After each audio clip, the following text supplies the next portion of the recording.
নমস্কার বন্ধুরা, ভারতীয় জনঔষধি সম্পর্কে দু চারটি কথা বলব। এই যে আপনি ভারতীয় জনঔষধি কেন্দ্র থেকে ওষুধটা কিনলে পরে আপনার এমনি দোকান থেকে যে ওষুধগুলি কিনবেন তার থেকে প্রায় 50 থেকে 90% কম দামে পাওয়া যায়। এই পাওয়া যায় তার কারণটা কি সেটাও আপনাদেরকে বুঝিয়ে বলব।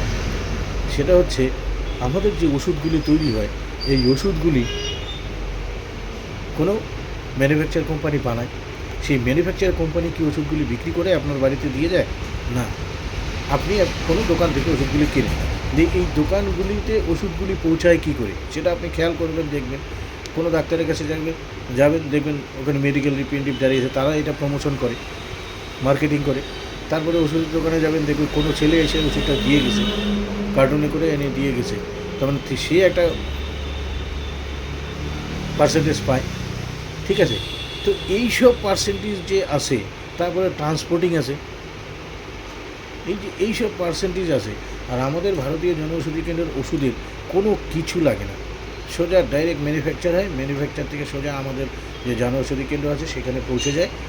সেই জনঔষধি কেন্দ্র থেকে আপনি যখন ওষুধটা নেবেন, তাহলে আপনার এই মাঝখানের কোনো খরচ নেই জন্য ওষুধটা এত কম দাম হয়। সেম কম্পোজিশনের ওষুধ কম দামে আপনি পেয়ে যাবেন।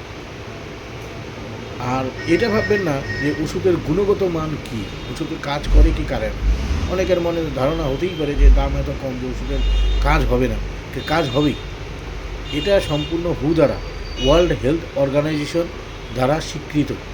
তারা একটা সার্টিফিকেট, ওষুধ মেডিসিনটা তৈরি হওয়ার পরে ওরা যে ল্যাবে যে তৈরি হয়, যে ল্যাবে তৈরি হয় সেই ল্যাবে গিয়ে একটা সার্টিফিকেট দেয়, তারপরে ওষুধটা বাজারে গভর্নমেন্ট ছাড়তে পারে, আদারওয়াইজ এই ওষুধটা ছাড়তে পারে না।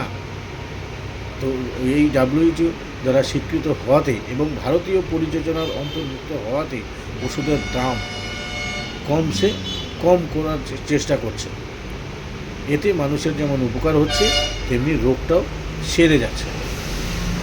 তো এই হচ্ছে ভারতীয় জনঔষধির ব্যাপার, এই জন্য ওষুধের দাম এত কম। তো আমার ভিডিওটি যদি আপনাদের ভালো লেগে থাকে, তাহলে একটি লাইক, একটি শেয়ার, একটা সাবস্ক্রাইব করতে অবশ্যই ভুলবেন না। এবং পরবর্তী ভিডিও দেখার জন্য অসংখ্য ধন্যবাদ। সবাই ভালো থাকবেন, সুস্থ থাকবেন, এই আশা রেখে আজকের মতো এখানে ইতি টানছি।